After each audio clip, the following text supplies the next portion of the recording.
welcome to The Wrap with Kate McCarthy. I'm Sarah Olle. Kate, W is back. Plenty to unpack. It certainly is, Sarah, and it is great to have W back. We have had so much footy over the weekend, but we have kept all across it. So don't you worry if you need to catch up on all of your latest W news. It's right here.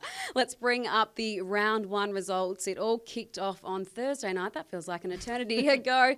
But the Blues got up, as did the Eagles in the West. The Swans too strong for the Tigers. On Saturday, the Roos showed why they are once again one of the teams to beat. A big win for the Bombers, also the D's. And today's action, the Hawks got the better of the Lions. St Kilda, a big upset really over the Crows. And the Dockers getting the chocolates over Port Adelaide. I just mentioned there, Kate. The big upset was St Kilda at RSCA Park over Adelaide. This was the first time they've ever beat the Crows, and they just left them absolutely stunned. They certainly did. They ran rings around the Crows, Sarah. The Crows looked at times like they were struggling to keep up with the youth and the run from St Kilda. So we saw Amber Clark, one of the recruits for them, as well as Charlotte Basker, and hit the scoreboard, just do some things that we haven't probably seen St Kilda do. They were dominant through clearance and really asserted their dominance on the Adelaide Crows midfield. So Georgia Patrikios, and Tiana Smith, right, two of the shining lights for the Saints. It's the last dance, that's what they're calling it, for Matthew Clark at the Crows. We know it's going to be his last season in charge, but I feel like there's an issue that's been plaguing them last year, Kate, that was evident again today, and it's that last kick inside 50. It's proving to be a problem yet again. Yeah, it was one of the problems last year, as you said, Sarah. Just times like this, yes, you got to give credit to St Kilda and their pressure up the field and their ability to hold up really nicely behind the ball, but too many shallow entries. So they had 50 inside 50s in this game. That was plus 22 on St Kilda's. So many of these just between that 40 to 50 metre mark that aren't quite going inside 50 with any conviction. For me, the change that needs to be made, there needs to be an extra kick, an extra handball from further up the field so that this kick isn't landing at the top of 40 or 50. It's landing between that danger zone, which we have in AFLW from 30 to goal. So that's got to be something that they tweak. Matthew Clark said post-game they didn't really execute anything the way that they wanted to. And he said it's not a trend, but then he did say that looking at their pre-season form, that wasn't great either. So a little bit of concerns with the way that they're moving the ball up the field. There weren't any concerns for Hawthorn today against Brisbane. This one was billed as a bit of a grudge match, given the qualifying final last year where it was Brisbane who got the win. This one went down to a tense fourth quarter, Kate, but Hawthorn getting over the top. It had shades of the final from last year as well, with the way that Hawks had essentially dominated most parts of this game, and then the Lions just kept pressing and pressing. This time, though, the Hawks were able to hold on, and they again dominated around sort of clearance and centre bounce clearance, to be precise, plus 10 in the clearances, plus 14 in the first possession. So they got their hands on the footy early, and a round one win is huge. A round one win against a team that you've struggled to beat in the past is even bigger. So you can see the emotion after the game, and they deserved the victory. They dominated the game, so all credit has to go to Hawthorn. One of the players who was stoked on the siren was Greta Bod, of course, coming up against her former team. She's just so smart, Kate, isn't she? She is. First of all, this one, just the in and away on Nat Grider, who probably has faced off against her at training in those situations a number of times, and she was cooking. She absolutely was there. The ability to stay out of that contest,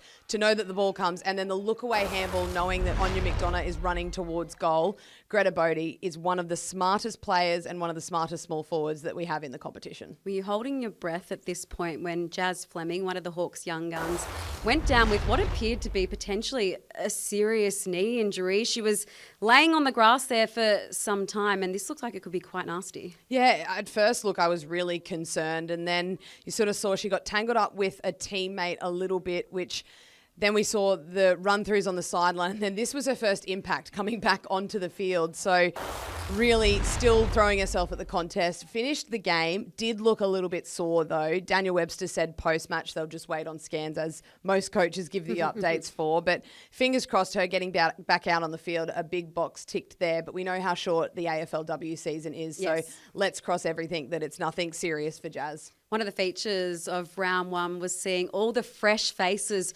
across the weekend, and that brings us to new kids on the block. And I mean, Kate, they were absolutely sensational, starting with the number 1 pick, Ash Centra. Yeah, and she rolled out the long sleeves. That just gives another tick to Ash Centra. But there were some others in the round that we saw. We had Poppy Scholes, who, that's her first touch in league footy, can you believe it? The blind turn. She was phenomenal. Lucia Painter, that is her non-preferred foot. Wild. She took 2 set shots on her right and then snaps with her left over her shoulder. Holly Ridewood as well, Havana Harris, she kicked a nice goal on debut. Then we had Holly Ridewood from the Essendon Bombers kicking 2 goals as well.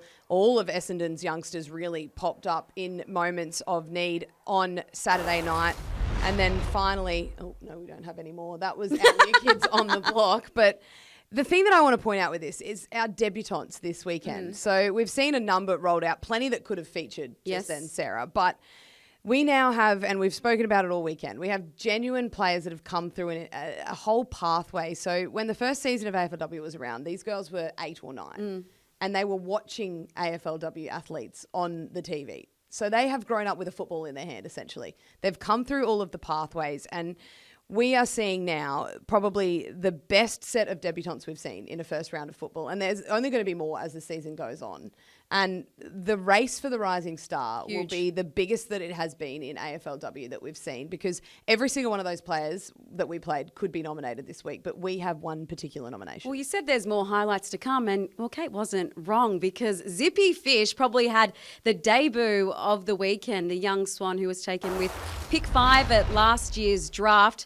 I mean, so many plaudits coming into this season for Zippy, who played off half-back.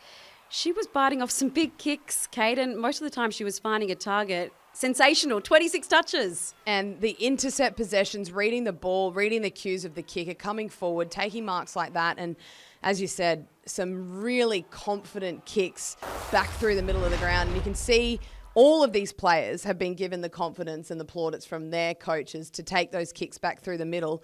And the most disposals on AFLW debut, Zippy Fish, 26, is actual equal first with Brianna Davey. And have a look at the company there, Sarah.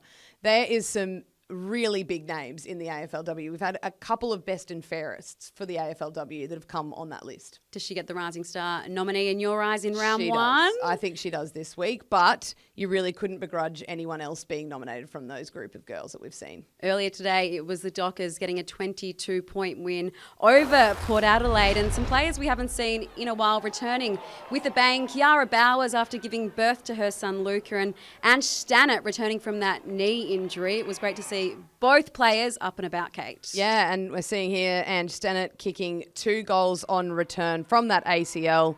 She only kicked 4 goals in 57 games up until this point, obviously playing a little bit of a new role. And Kiara Bowers, equal game high, 22 disposals. And how many tackles did she have? Just 13. In Lazy 13. No biggie. So they're well and truly back to their best, those two. They call her Turbo for a reason. It was also a game 50, so well done to Kiara Bowers. The ruck battle was always going to be intriguing, wasn't it? Because we had Matilda Schultz, last year's Rising Star, up against Mim Strom, the reigning All-Australian. What did you like? I think this is just going to be a benchmark for the rest of the season to come. We know these 2 rucks, and not only in the contest around the ground, they are so important to their team. So I think Mim Strom probably gets the chocolates on this, but that's not to say that Matilda Scholes didn't have a huge impact. They play their game in a little bit of a different style. Obviously, Scholes takes the ball more out of the ruck, 7 clearances to 1, whereas Mim Strom's more sort of your traditional tap ruck. But those 2 players are going to be pivotal to both of their team's success as this season goes on. Scholes family goes all right, don't they? Yeah, they're not too bad, are they? For Matilda as well.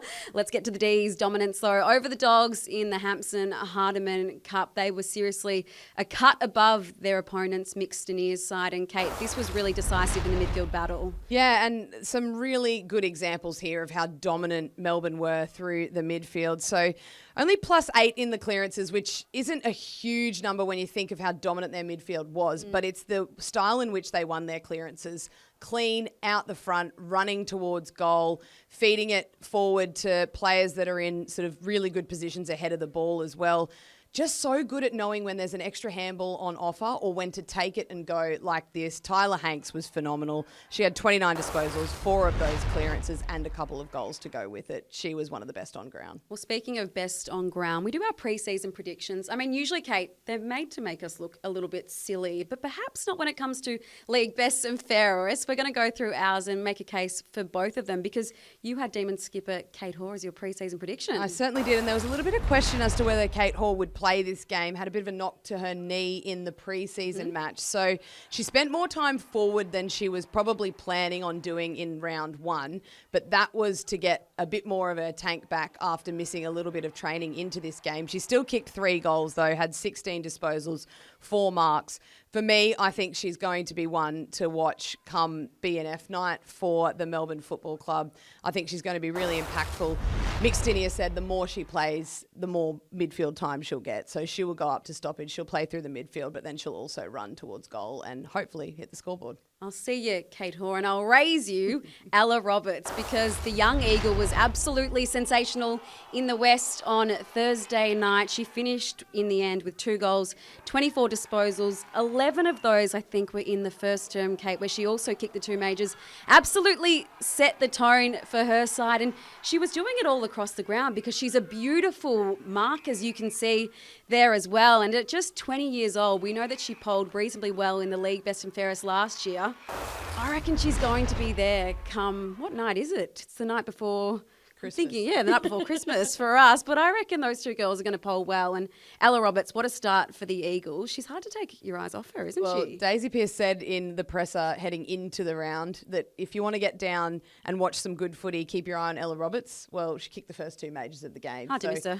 Daisy gets a lot right, and she definitely got that right as well. And I think she'll be taking away the 3 votes out of that game for sure. Speaking about getting things right, the Bombers certainly did with their biggest ever score and their biggest ever win over GWS. It was 85-29, a 56-point win. So well done to the Bombers, who had some amazing young players really lighting it up.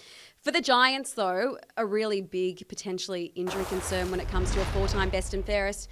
Elise Parker, I mean, these are just not what you want to be seeing, these scenes after round 1, Kate. Yeah, and obviously compounds an already pretty bad round 1 loss for the Giants. So it's disappointing. We obviously wait on the news, but yeah, that is someone they can ill afford to lose through their midfield. This was the coach, Cam Bernasconi, post-match. Elise with the ankle, so she'll get some scans tomorrow. So no real news yet, but yeah, everything's crossed. She's pretty important to us, and she's had a terrific pre-season. So yeah, I really hope that scan comes back all clear because I think she's going to she's setting herself up for a really strong year. We've got our fingers and toes and everything crossed as well for Elise Parker, who really is a star when she's up and going of the competition. Speaking of stars, we didn't see this one last year for much of the season because of an ACL injury, but the Swans co-captain Chloe Mallaloy is back and she's our player of the round.